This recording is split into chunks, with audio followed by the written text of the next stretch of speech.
morning, or depending on when you're watching this, good afternoon, good evening, or good night. My name's Ross, and as always told out of WOSSY Radio. So today, I want to answer, 20 different questions that I've been sent over the past few weeks on a fairly regular basis. One of the most regular questions I get asked by some people I know, some people I don't. Weirdly, often people I know who have no real interest in Pokemon, but other people they know like their kids do. Hey, WOSSY. Although good friends of mine that don't know me through Pokemon don't call me WOSSY. But for the purposes of this story, they go, hey, WOSSY, what do I buy? I want to buy some kind of Pokemon product. I want to get into Pokemon. I want to buy Pokemon for my new boyfriend's kid is one I've had weirdly often. What should I buy? And I thought, right, well, every month or so I put out a release schedule for the Pokemon trading card game, but that's really a complete list of what's coming up, and I kind of run through it, but that's not going to be all that good for everybody.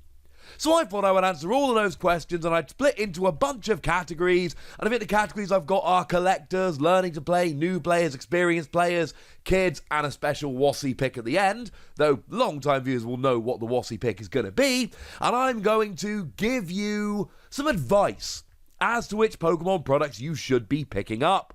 One big caveat here, I know that some products are quite hard to get hold of at the moment, so I am going to really try and stick to recommending products which I have either seen stock recently or ones that, and I did go through a reprint schedule the other day as well, I'll link that in the description, ones that should be coming back into stock rather soon. And if there are ones that I think are going to be difficult to find, I will make sure I tell you that, and I will present an alternative. So let's start off nerdy, and let's start off the best for collectors.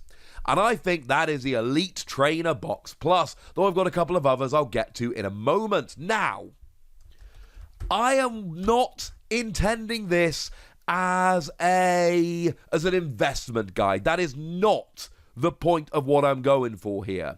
I am not trying to tell you what to invest in. I am not trying to tell you how to make money. I am saying if you are a collector, here are the cool products that you can go and pick up right now.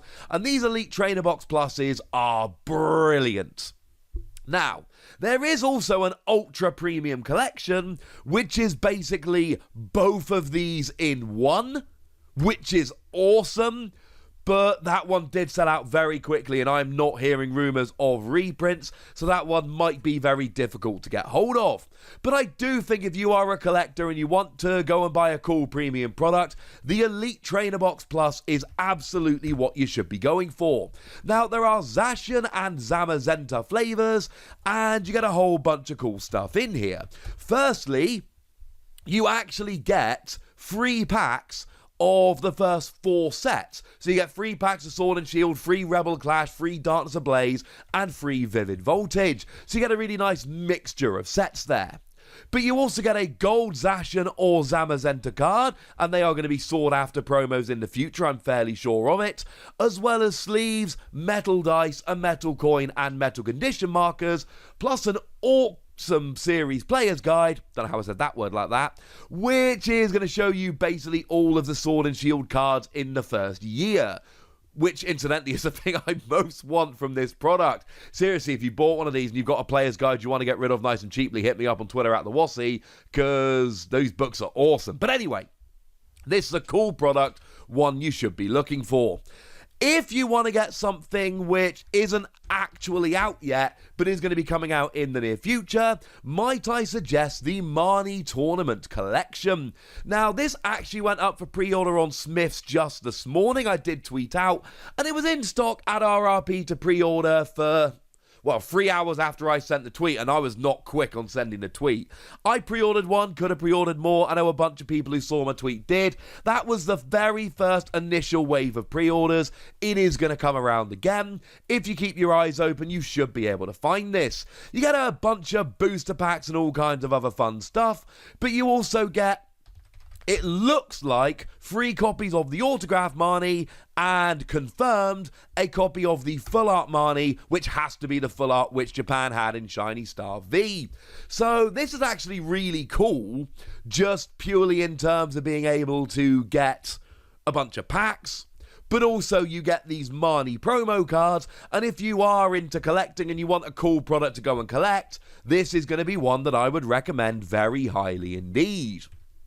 Now, when it comes to learning how to play, I get asked this question a lot. WOSSY, I want to learn how to play the game. What do I do? Well, my advice to you, and I think this is the best thing you can do, go and buy either the Gardevoir vs Victini V Battle Deck Double Pack, or the Venusaur vs Blastoise V Battle Deck Double Pack, or maybe both. I have long said that if you want to learn to play, go and buy 2 theme decks. Any theme decks will do, because they are pre-made decks that you can learn to play, and they tend to not be really awkward. Because, of course, if they're really awkward theme decks, then they're going to be harder to learn to play. Theme decks tend to be a little bit easier in terms of actually not giving you super complicated things. Now, generally speaking, any 2 theme decks will do.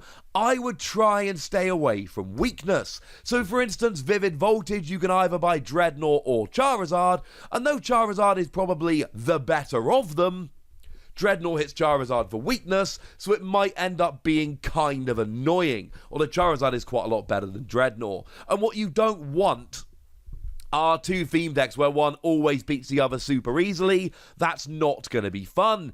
If you can afford a lot of theme decks, there are online stores that will sell these for like 6-7 quid each. If you really just want to learn to play and you're not too interested in being super competitive right away, go and buy a pile of theme decks and play the theme decks against each other just out of the box. It is a great, great way to learn to play as a group of people.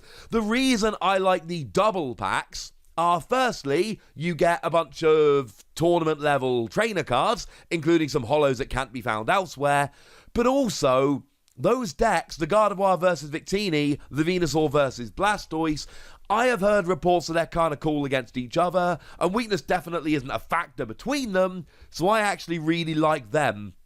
If you're learning to play the game, that would be my advice. Now, if you do want to go and try and be competitive straight away, if you do want to be a competitive player, then I have 2 products which I think are for you, and that is the Trainer's Toolkit and the League Battle Decks. And I think these are absolutely the way to go. Now, the League Battle Decks, there are a bunch of them that you can go and get. You can get the Pikachu and Zekrom, the Reshiram and Charizard, and the Zacian ADP right now, but you need to be careful about these. And the reason, very simply, is they're going to rotate out.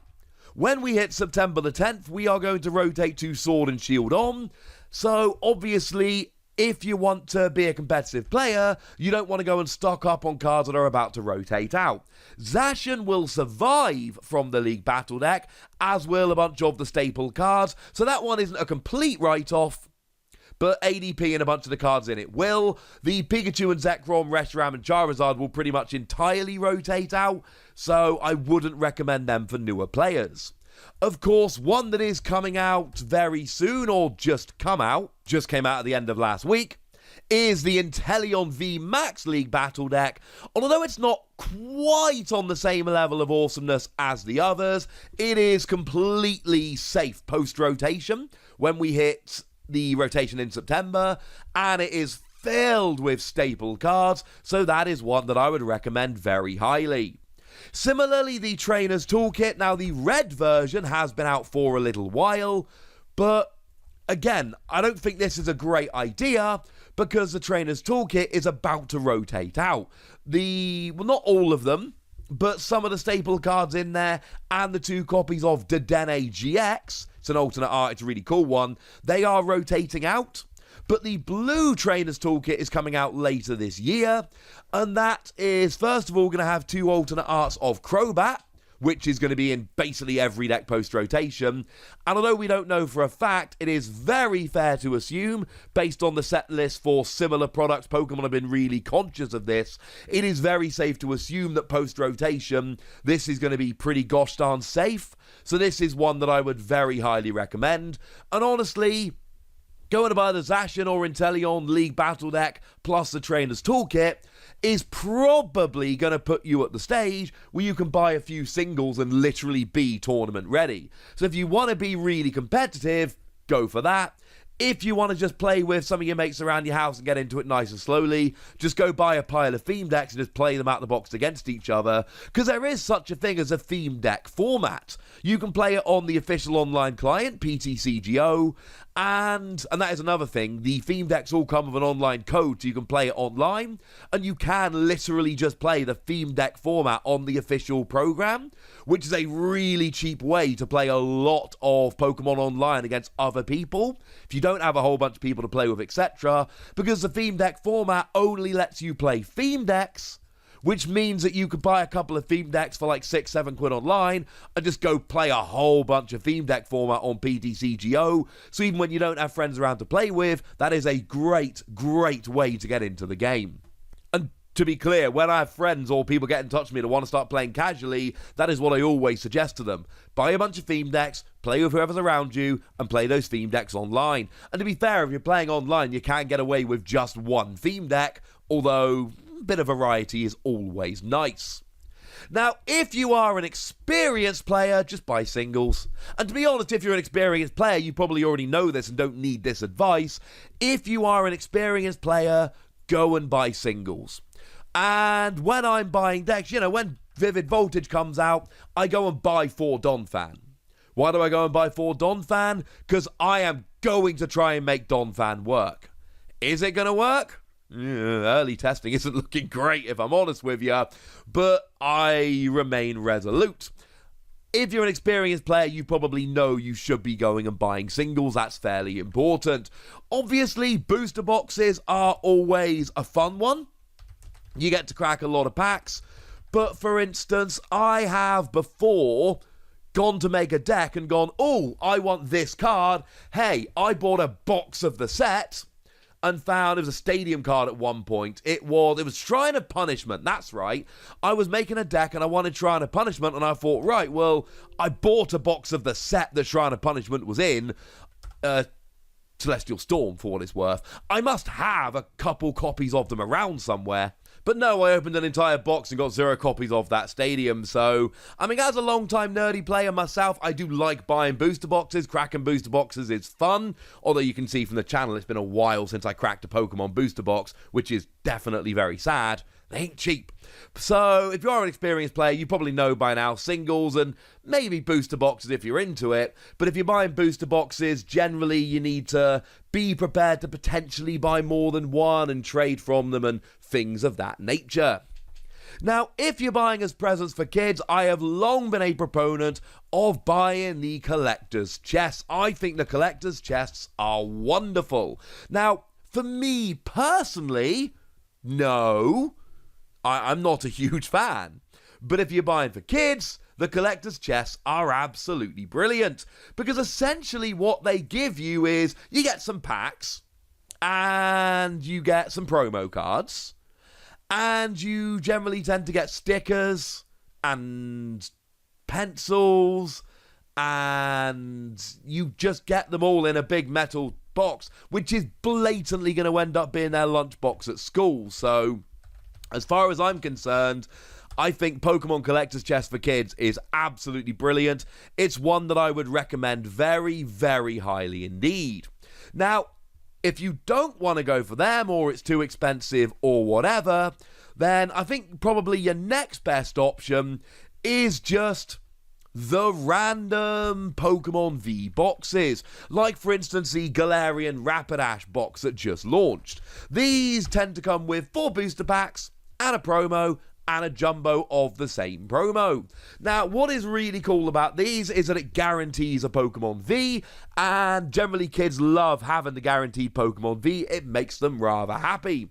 So that's always a good thing. Plus, kids tend to like the jumbo cards way more than us adults do, and you get the packs and you might pull stuff from them as well. Again, there is no guarantee, but cracking packs is always fun. But even if the packs go badly, you've got the Pokemon V to go and fall back on. Now, the WOSSY pick, and this is generally what I tend to default to, free pack blisters.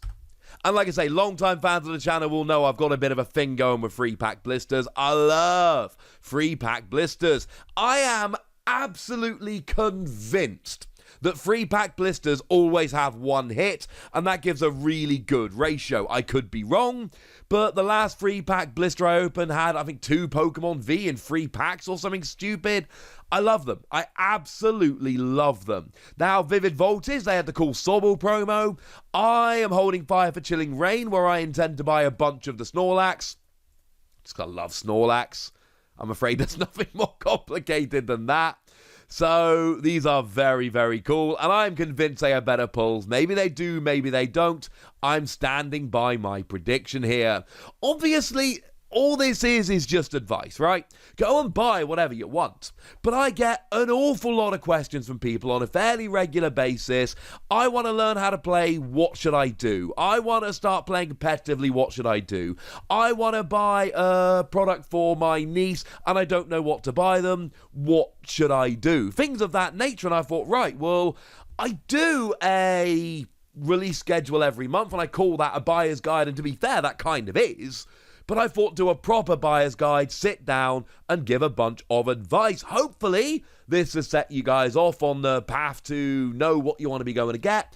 And yes, I know that not every product is easy to get nowadays all the time, but I just casually went and pre-ordered that Marnie box at RRP this morning and then tweeted out about it, and it took like 3 hours for it to sell out. We are supposed to be not able to find Hidden Fates tins anywhere, but I tweeted out about Hidden Fates tins being in stock at Game, and they were in stock at Game for like a day.